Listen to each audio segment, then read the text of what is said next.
En fait, j'ai l'impression que vous regardez pas mes vidéos, les gars. J'ai l'impression que vous me prenez pour le dernier des Mohicans. Sur chaque vidéo que j'ai mis depuis que j'ai acheté la RS7, à quand la RS7?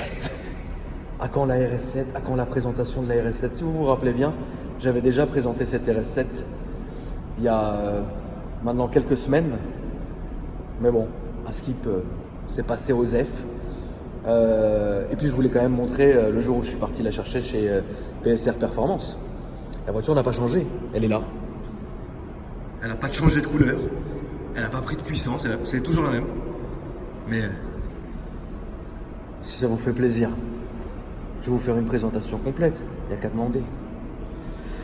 Donc les amis, on est devant une Audi RS7 de 2014 qui à la base, c'est un covering noir satiné qui a été exécuté sur l'ensemble de la voiture.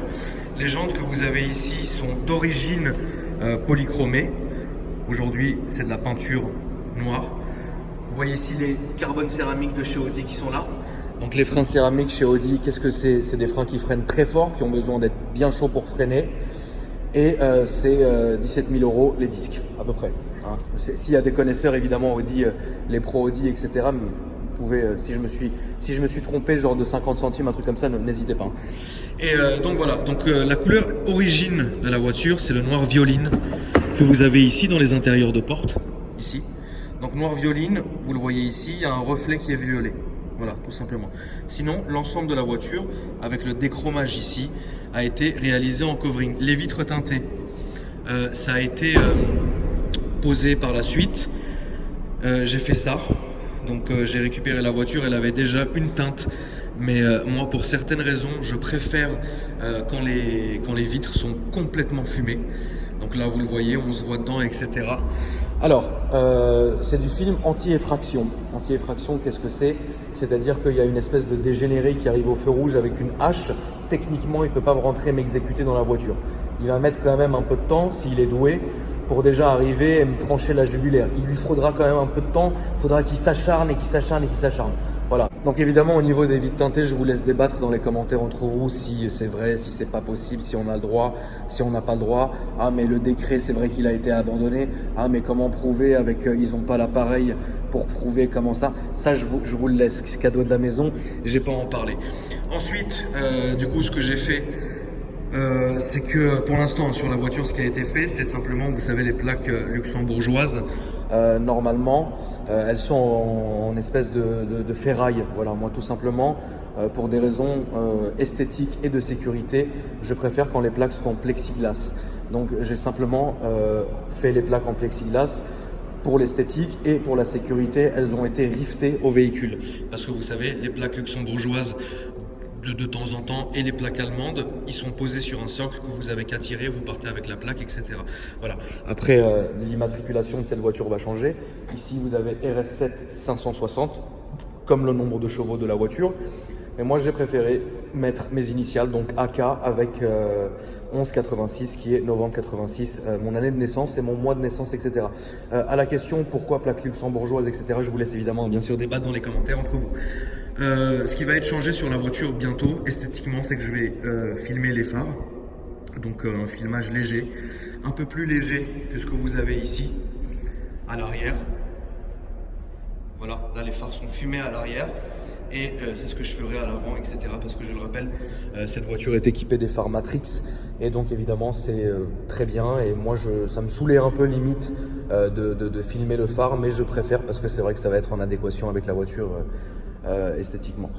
Donc voilà, elle est comme ça. Maintenant, au niveau entre guillemets de la prépa, si prépa il y a, je l'avais déjà dit dans une de mes vidéos, le jour où je suis allé la chercher, la simple et bonne chose que je vais faire, c'est que j'ai l'impression qu'il n'y a aucun bruit sur cette voiture. Le pot d'origine, l'échappement d'origine ne produit pas le son que j'aimerais. Voilà, donc ce que je vais faire, c'est que je ne vais absolument pas partir dans une préparation moteur, ni même une gestion, ni même Dieu seul sait ce que vous voudriez que je fasse sur cette voiture. L'une des seules choses que je vais faire, et je vais en faire deux, c'est mettre un 4-bac de chez Miltech ou de chez Accra. Je n'ai pas pris encore ma décision et je ne sais pas quand est-ce que je la prendrai. Donc ça va être un 4-back, c'est-à-dire que après les catalyseurs, et il y aura le silencieux, etc. Et je pense que ça fera déjà un bruit qui sera doux. S'il y a toujours rien, là directement on passera à une demi-ligne. S'il y a toujours rien, on passera à une ligne complète, etc. jusqu'à que je sois satisfait de la sonorité de la voiture. Ça c'est la première des choses. Aussi important, je pense qu'au niveau de la gestion, on va simplement faire un réglage. Enfin ça après c'est les gens qui le font, ils le font très bien. Pour que j'ai, vous savez, ce qu'on appelle, enfin ce que vous appelez les Tchétchènes chez GMK, mon confrère. On en est à peu près là. Et j'ai appelé GMK au téléphone et on a parlé un peu de la voiture parce que vous savez c'est exactement le même moteur que la RS6 et donc il m'a expliqué ce qu'il faudrait que je fasse, etc. Et donc je pense que je vais suivre son idée puisque c'est ce que lui a fait sur sa RS6 et moi exactement le bruit de sa RS6 pour moi est parfait. Donc voilà, après c'est vrai que lui il a fait une gestion, une reprogrammation, etc. pour gagner de la puissance, chose que moi je ne ferai pas puisque je suis tout à fait content du résultat de la voiture. Voilà. On va commencer par les places arrière.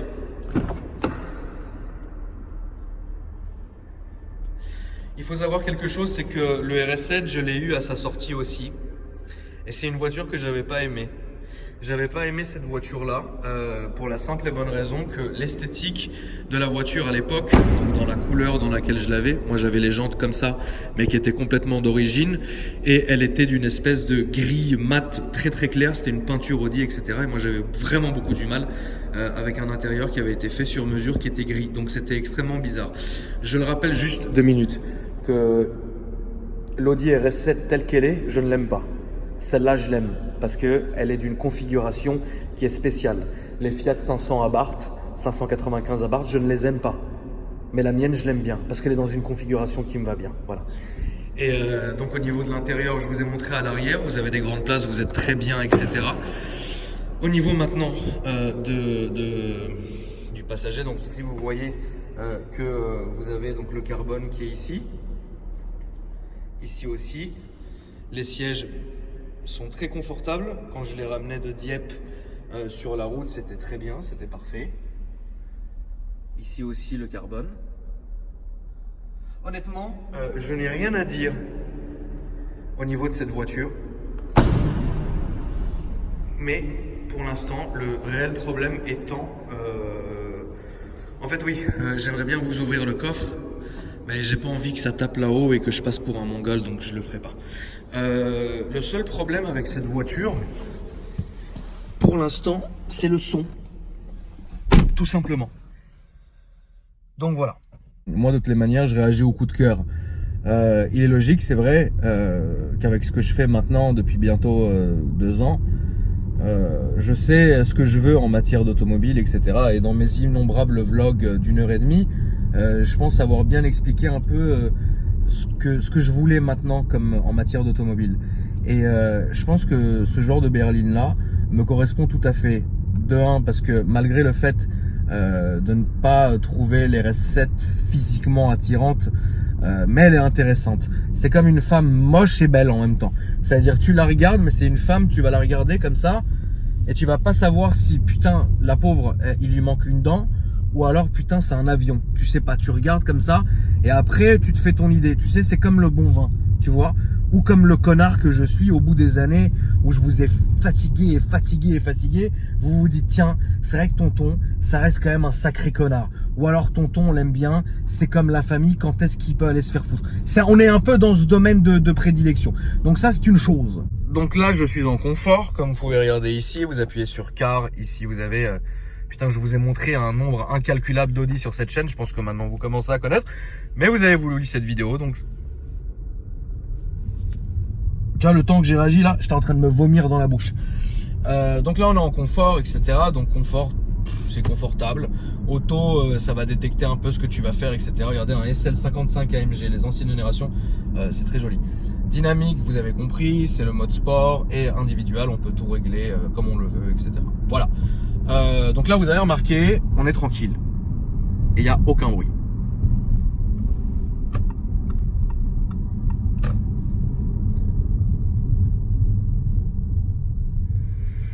Après, je veux bien faire un effort et vous la passer en dynamique. Donc là, elle est en dynamique. La boîte se met en sport. Donc vous savez, chez Audi, quand vous mettez en sport, les valves de l'échappement s'ouvrent. Alors sur ce modèle-là, je ne sais pas s'il y a des valves, mais c'est vrai que à la caméra vous ne l'entendrez malheureusement pas. Mais c'est vrai que oui, on entend quelque chose qui entre guillemets s'ouvre au niveau de l'échappement. Alors je sais pas ce que c'est et d'ailleurs je m'en fiche, mais c'est vrai que oui, elle fait un son un peu plus rauque une fois qu'on a appuyé sur sport, on va dire. Voilà. Je pense vraiment qu'il lui faut un échappement, etc. Mais je veux rester tranquille avec cette voiture. Voilà. Donc là, je me suis mis en dynamique et donc en boîte sport. Et donc techniquement, là, on va essayer de faire le plus de son possible. Vous allez le voir. Alors c'est vrai qu'au passage de rapport, il y a une espèce de truc un peu excitant. Mais on n'est pas là physiquement, on n'est pas au Tchétchène de GMK. Là, on est plutôt, tu sais, à la Sainte-Christine, tu vois. Là, c'est la Sainte-Christine, quoi. Tu vois, c'est elle. Regardez, Sainte-Christine. Et elle est là, frérot. Tu vois, là, on n'est vraiment pas au niveau des Tchétchènes, quoi. Là, on est à la Sainte-Christine.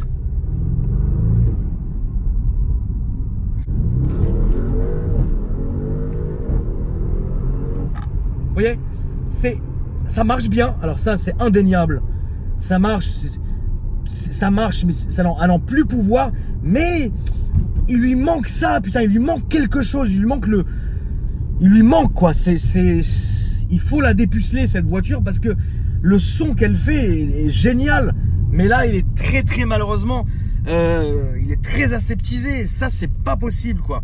Après, évidemment, vous savez, les normes anti-pollution, tout ce qui se passe, les milliards de catalyseurs et de gamelles qu'on a sous nos véhicules, c'est comme ça. Mais c'est vrai que ouais, elle aurait mérité quelque chose de plus. On va réessayer maintenant la vitre ouverte, pardon. Vous allez voir, c'est pas transcendant, regardez. Alors, il existe l'échappement performance, Audi Performance, qui si je ne dis pas de conneries, mais moi vous savez, vous me connaissez maintenant, c'est Johnny la connerie. Si je dis pas de conneries, c'est en partenariat avec Accra. Alors, à savoir ou pas, mais tout à l'heure, dans l'après-midi, j'ai essayé, non malheureusement on pourra pas le filmer, un RS6 perf avec la ligne Accra. Ça gueulait, mais c'est absolument pas les Tchétchènes. Là on est sur Sainte-Catherine. GMK c'est Tchétchène. Les RS6 que j'ai essayé tout à l'heure, qui est celui d'un ami à moi qui veut absolument pas apparaître sur YouTube, je peux le comprendre parce que frérot, avec une bande de pirates assoiffés de sang comme vous dans les commentaires, qui aurait envie d'y aller. Et donc du coup, là on était plus, tu vois, on n'était pas sur les Tchétchènes, mais on était sur quelqu'un à qui on a crevé un œil. Tu vois, merde, tu vois, c'est, ça c'est une Irakan de Log, je la connais, elle est nulle. Donc voilà, on était un peu là-dessus. Bon, après évidemment, ça reste une voiture qui est magnifique. Pour que j'arrive à acheter une RS7, c'est vraiment de 1. Alors, je voudrais expliquer quelque chose. Je me suis épris du garage de PSR Performance parce que les voitures sont très propres, l'accueil est très chaleureux et surtout, les voitures sont inconnues au bataillon. C'est-à-dire que, oui, les RS7, vous l'avez déjà vu parce que Mehmet l'avait amené sur Paris. C'est une voiture qui est dure à vendre, qui est dure à stocker parce que c'est, en termes de place, c'est une voiture qui est très grande et en termes de vendeur automobile, c'est un coût qui va t'arriver à un moment donné, mais c'est pas ce que tu sors pas ça tous les jours comme voiture.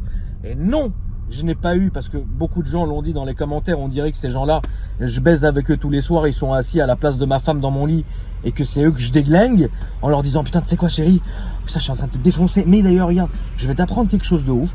Tu vois Mehmet, bah il m'a baissé le prix, un truc de ouf. C'est-à-dire que comme je lui ai fait de la pub pour son garage, attends, juste décolle ton fion là. Ouais, juste parce que je lui ai fait une vidéo, il m'a baissé le prix parce que bah voilà. Non, frère, on n'est pas, il n'y a pas écrit Moïse là. Tu vois ce que je veux dire? L'argent c'est l'argent, l'amitié c'est l'amitié, le travail c'est le travail, le kiff c'est le kiff. Donc non, j'achète mes voitures là-bas parce que Mehmet est un ami maintenant. Il me traite extrêmement bien. J'aime aller là-bas et j'aime surtout, salut un bar. Et j'aime surtout faire la démarche de prendre ma voiture, d'aller dans un endroit entre guillemets qui n'est pas de Paris, voir des nouvelles gueules qui sont pas de Paris, avoir des voitures qui n'ont pas été violées sur Paris, etc. Ça, je préfère. Et ça m'a fait plaisir. Et c'est la raison pour laquelle je suis allé chez Mehmet et que je continuerai à acheter mes voitures dorénavant là-bas. Après, oui, évidemment, s'il y a quelque chose, qui sort un peu de l'ordinaire que je trouve ici, je le ferai ici. Mais pour l'instant, tout ce qui est chez lui me correspond parfaitement et j'aime beaucoup, etc. Donc voilà, pour résumer les amis. Merci. Pour résumer les amis, les RS7, comme je l'ai dit, c'est une voiture avec laquelle j'ai été réticent. Mais maintenant, plus je la roule, alors niveau conduite, niveau intérieur, c'est une voiture qui est parfaite. Après, il faut aimer le cul un peu bizarroïde. Il faut aimer la force, la forme de la caisse qui est compliquée de temps en temps, etc. Mais dans cette configuration toute noire comme ça, je pense que ouais, je pense elle va très bien. C'est une très belle voiture, etc. Et j'en suis extrêmement content, etc. J'en serais ravi une fois que je l'aurai ouvert un peu. Alors évidemment, je vais pas faire la même erreur que j'avais fait sur ma Honda Civic. Alors là, évidemment, on peut pas comparer les deux moteurs. L'Honda Civic Type R qui était très bien, qui faisait absolument pas de bruit. Rappelez-vous, j'étais parti chez KSF. Alors KSF, qui sont aussi pro Audi d'ailleurs, qui font un travail qui est absolument remarquable, qui avait été les premiers à me sortir une belle carto sur la Honda Civic et qui m'avait mis un échappement Miltech, etc. Après pour la vente, parce que je rappelle, cette voiture qui était très bien d'ailleurs, avait été remise d'origine pour la vente. C'est normal, tu peux pas vendre une voiture comme ça. Donc on l'avait mise complètement d'origine, etc. Donc ça va être une voiture avec laquelle j'avais beaucoup kiffé, mais honnêtement, sans vous mentir, je ne referai plus la même erreur. Erreur qui est due à ma part et pas absolument pas des conseils de KSF qui m'avaient absolument dit surtout ne mets pas cet échappement là parce que ça va être intenable. Et moi j'avais dit surtout je vais mettre cet échappement là. Et donc du coup aujourd'hui je ne ferai pas la même erreur, je vais y aller progressivement. Alors évidemment je vais pas simplement mettre un silencieux parce que je sais que ça va pas faire un bruit de malade. Vas-y de rien. Tu sais, j'ai beau être arabe, tu peux aussi me respecter. Mais bon, hein, je suis quand même en Audi. Un arabe en Audi, ça va un peu mieux. Tu vois ce que je veux dire? Voilà. Bref, ferme-la. Et donc, si tu veux, je suis très taquin, je le sais. Cette vidéo, je suis extrêmement taquin. Et je le sais que vous le savez aussi. Vous l'avez senti comme ça que j'étais taquin. Et donc si tu veux, je ferai pas la même erreur parce que je vais pas simplement mettre un silencieux, parce que si je mets un silencieux, je sais que ça fera pas de bruit. Si je mets une ligne complète, je pense que ne plus en pouvoir. Après, il reste à savoir la ligne avec les clapets, etc. Bon bref, j'ai pas envie de partir dans un truc de fatigue, etc. Comme je l'ai dit, c'est une voiture que je vais utiliser presque tous les jours, si ce n'est que tous les jours, etc. En switchant avec certaines autres choses, etc. Mais j'ai envie que ça reste quand même logique, etc. Donc voilà, en tout cas, j'espère que vous suivrez encore l'aventure de la RS7 qui est loin d'être terminée et que vous verrez bien d'ailleurs ce qui s'est passé, etc. Mais ne vous attendez absolument pas à quelque chose qui sort vraiment une prépa de fou, etc. machin, parce que c'est une voiture que je veux utiliser tous les jours et je veux que ça soit quand même faisable, on va dire. Voilà. Il y a quand même un petit bruit, parce que ça c'est un bruit quand tu freines, écoutez. Il y a un bruit, il y a un côté Nicolas Hulot.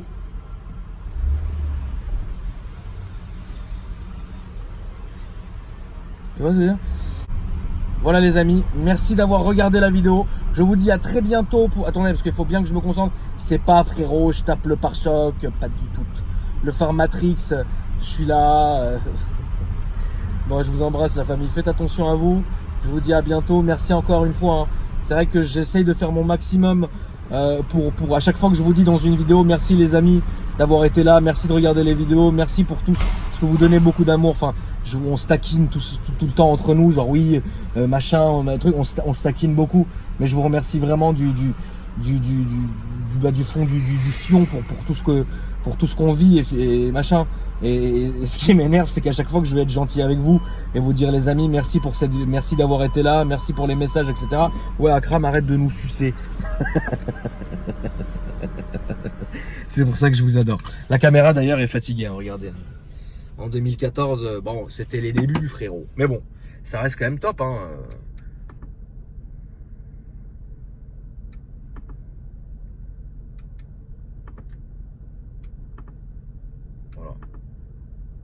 Voilà. Ok les amis, je vous embrasse, passez une bonne soirée et je vous dis à bientôt.